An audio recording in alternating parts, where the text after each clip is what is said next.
अस्सलाम वालेकुम जी। अजमल जामी ऑफिशियल में आपको खुशामदीद कहते हैं। पाकिस्तान भारत के हाथों हार तो गया एशिया कप का फाइनल, उस पे लेदे हो रही थी, तनकीद तो हो रही थी, लेकिन जब पाकिस्तान मैच हारा उसके बाद रात गए दो वाकयात पेश आए। दोनों वाकयात इंतहाई अफसोसनाक, इंतहाई घटिया और इंतहाई कबीह वाकयात थे, और दोनों वाकयात भारत की वजह से पेश आए। एक, जब मैच खत्म होता है तो ज़ाहिर बात है मैच के बाद मैच सेरेमनी होती है, प्रेजेंटेशन होती है, जीतने वाली टीम को ट्रॉफी दी जाती है। तो तारीख में पहली बार ऐसा हुआ कि जीतने वाली टीम ने ट्रॉफी लिए बगैर ग्राउंड छोड़ दिया।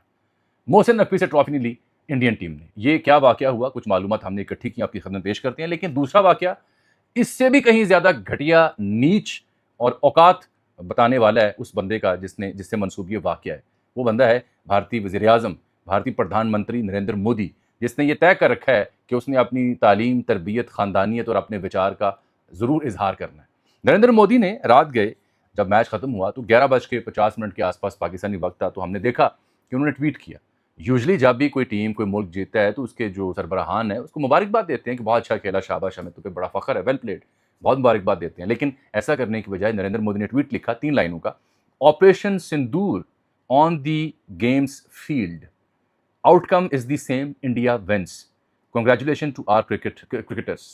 यानी ये बंदा लिख रहा है कि खेल के मैदान में भी, क्रिकेट के मैदान में भी भारत ने ऑपरेशन सिंदूर किया है और उसका नतीजा भी वही निकला जो ऑपरेशन सिंदूर में निकला, यानी भारत जीत गया।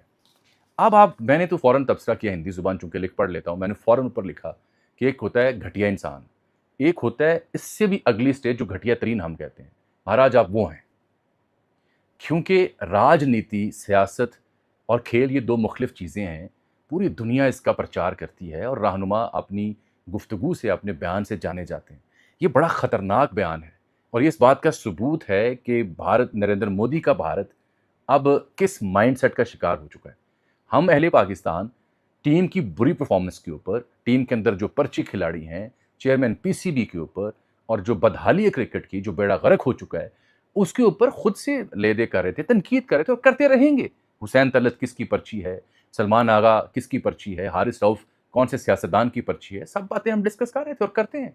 और टीम का बेड़ा गर्क हुआ, उसके ऊपर गुफ्तगू खुल के हो रही थी। लेकिन जैसे ही नरेंद्र मोदी ने ये ट्वीट दागा, तो मैंने देखा कि हमारे पीटीआई के दोस्त, पीटीआई के रहनुमा, शेरीन मज़ारी साहिबा हूँ, तैमूर झगड़ा साहब हूँ, फवाद चौधरी, सब ने यक ज़ुबान होकर नरेंद्र मोदी की इस गंदी, ओछी और घटिया हरकत की भरपूर मज़म्मत की। और मज़म्मत करनी बनती भी है कि खेल और सियासत 2 मुख़्तलिफ़ चीज़ें हैं। अब मैं तरतीब से आपको ज़रा सीक्वेंस समझाता हूँ। सबसे पहले तो उन्होंने एशिया कप का पहला मैच खेला, पाकिस्तानी खिलाड़ियों से हाथ मिलाने से इनकार किया और इनके कप्तान ने सियासी गुफ्तगू की, ठीक? कि हमने ये पहली जो जीत थी वो पहलगाम और अपने जो फ़ौजी हैं उनके नाम की। उसके ऊपर आईसीसी ने जुर्माना भी किया। उसके बाद इन्होंने आज ट्रॉफ़ी लेने से भी इनकार कर दिया। उसके बाद इनके प्राइम मिनिस्टर की स्टेटमेंट भी आ जाती है। लेकिन सवाल ये है कि आपने मोहसिन नकवी से ट्रॉफ़ी इसलिए नहीं की कि उसका ताल्लुक पाकिस्तान से है। हालाँकि वो एशियन क्रिकेट काउंसिल का सरबराह है, सदर है। मोहसिन नकवी से हमारे खिलाफ हम पे क्या तनकीद करते हैं पीसीबी के चेयरमैन के तौर पर, ये हमारी अपनी बात है। लेकिन मोहसिन नकवी भी डट गया। उसने कहा जी मैं ट्रॉफ़ी दूँगा, यहाँ से नहीं हटूँगा। इनका ख़्याल ये था कि ट्रॉफ़ी जो अमाराती बोर्ड का सरबराह है, यूएई के बोर्ड का सरबराह खालिद रूनी वो देगा। वो भी खड़ा था, मोहसिन नकवी भी, दीगर आईसीसी हुकाम भी खड़े थे। 45 से 50 मिनट ताख़ीर भी हुई। कमेंटेटर्स भी परेशान थे। साइमन डोल वहाँ पे प्रेजेंटेशन में मौजूद था। रवि शास्त्री और एक जगह फ़खार यूनुस बैठे हुए थे, उनको भी मैं सुन रहा था। इवन रवि शास्त्री परेशान था कि ये क्या हो रहा है। लेकिन इंडियन टीम ने कहा जी हमने मोहसिन नकवी से ट्रॉफ़ी नहीं लेनी। उसने कहा अगर नहीं लेनी तो मैं ऐसे मिलेगी भी नहीं। तो बगैर ट्रॉफ़ी दिए सेरेमनी ख़त्म हो गई। Man of the match, man of the tournament का भी डिसीजन हो गया। उनकी गुफ्तगू भी आ गई, सलमान आगा की गुफ्तगू भी आ गई। लेकिन इंडियन टीम ने कहा जी मोहसिन नकवी से हमने ट्रॉफ़ी नहीं देनी। उन्होंने कहा नहीं देनी तो मैं दूँगा भी नहीं। वो बगैर ट्रॉफ़ी दिए चले गए। वो ट्रॉफ़ी अब उनको भेज दी जाएगी। मेरा सवाल ये है, क्या आपने मोहसिन नकवी से ट्रॉफ़ी नहीं ली, वो पाकिस्तान से है, पाकिस्तानी खिलाड़ियों से हाथ नहीं मिलाया।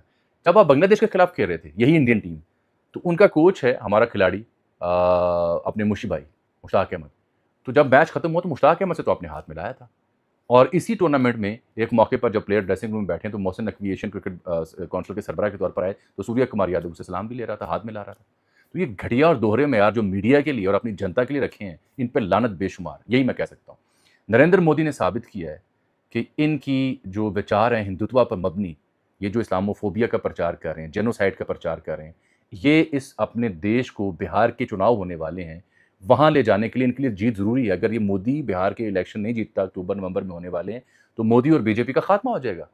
क्योंकि पूरी दुनिया में ये बात साबित हो चुकी है, जब अमेरिकी सदर बैठ के कहे कि 7 तैयारे गिराए गए और एक तैयारे की कीमत जो है वो कुछ $250 मिलियन थी, तो $250 मिलियन का जो कीमत है वो तो राफेल की थी जब उन्होंने खरीदी थी, 150 से $200 मिलियन थी। तो वो कह बैठा है कि आपके तैयारे गिरे थे। और पूरी दुनिया की इंटेलिजेंस एजेंसियां इस बात पे गौर करके कह चुकी हैं कि पाकिस्तान ने तैयारे मार गिराए थे। असल स्कोर तो वही रहेगा जो 7-0 का है, 6-0, 7-0 तो खुद 7 तो उसने ट्रंप ने भी कहे और शहबाज शरीफ ने भी कहे। तो वो सुबकी मिटाने के लिए अब ये खेल को इस्तेमाल करके गंद डाल रहे हैं। उस गंद के लिए बिहार का इलेक्शन जरूरी है।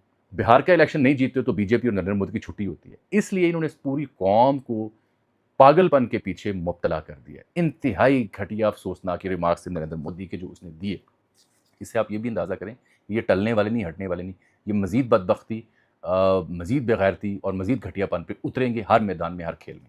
आगे आ जाते हैं दूसरी बात के ऊपर जो मैंने आपको कहा कि अच्छा किया मोहसिन नकवी ने कि वो भी डट गए वहाँ पे कि ट्रॉफ़ी मैं ACC का सदर हूँ, मैं ही दूंगा।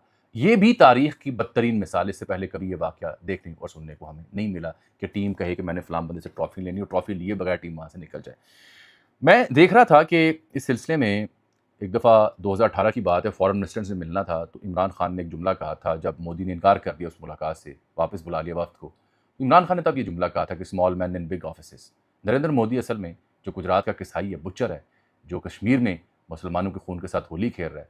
आज जब कल ये मैच हो रहा था, कल के दिन केरला इनकी एक रियासत है, वहाँ पे एक एक्टर है विजय, वो जो तमिल मूवियों का बड़ा मशहूर सा है, वो अजीबोगरीब फिल्में बनाता है, जिसमें वो केला फेंक के बंदा मार देता है, केला और गोली रोक लेता है हाथ से, वो ड्रामागीर। उसने अपनी सियासी जमात शुरू किया केरला में, वहाँ पे उसका जलसा था, वहाँ 40 से ज़ायद लोग भगदड़ मचने से मर गए। और वहाँ लद्दाख और लेह में कर्फ्यू नाफिज है और जो उनका एक्टिविस्ट है वांगचुक, उसको गिरफ्तार कर लिया गया है। लद्दाख में बुद्ध रहते हैं, मुसलमान बहुत कम है, सिर्फ कारगिल में रहते हैं, मैं एक वीलॉग में बयान कर चुका हूँ। तो मकबूजाबादी में तहरीक तो उठनी उठी थी, लद्दाख में जूठी हुई है, वो कर्फ्यू लगा हुआ, बंदे गिरफ्तार हो रहे हैं। केरला में 40 बंदे आपके मर गए भगदड़ मचने से, और नरेंद्र मोदी को खेल के मैदान में ऑपरेशन सिंदूर सूझ रहा है, जिसके ऊपर पूरी दुनिया गवाही दे चुकी है कि भारत के 7 तैयारे गिरे। ये है शर्मनाक तरीन अप्रोच एक सियासी रहनुमा के ज़हन की। ये बताने के लिए काफ़ी है कि what exactly he is up to. हमारी अपनी बात कर लें आप। मैं देख रहा था मोहम्मद हफ़ीज़ को, ये इरशाद भट्टी साहब के साथ, और हमारे सहाफ़ी दोस्त हैं सनाउल्लाह, स्पोर्ट्स के जर्नलिस्ट हैं, उनके साथ मुखातिब थे।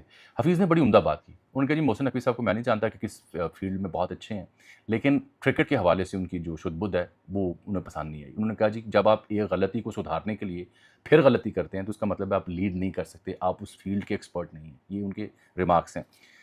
राशिद लतीफ़ की मैं बात में बताता हूँ आपको। उन्होंने कहा जो इन्होंने ट्रॉफ़ी लेने से इनकार किया, तो ICC का सस्पेंशन केस है कि एक टीम ने ट्रॉफ़ी लेने से इनकार किया, लेकिन ज़ाहिर बात है वहाँ पे उनकी हेजमनी इंडिया की, ऐसा नहीं हो पाएगा।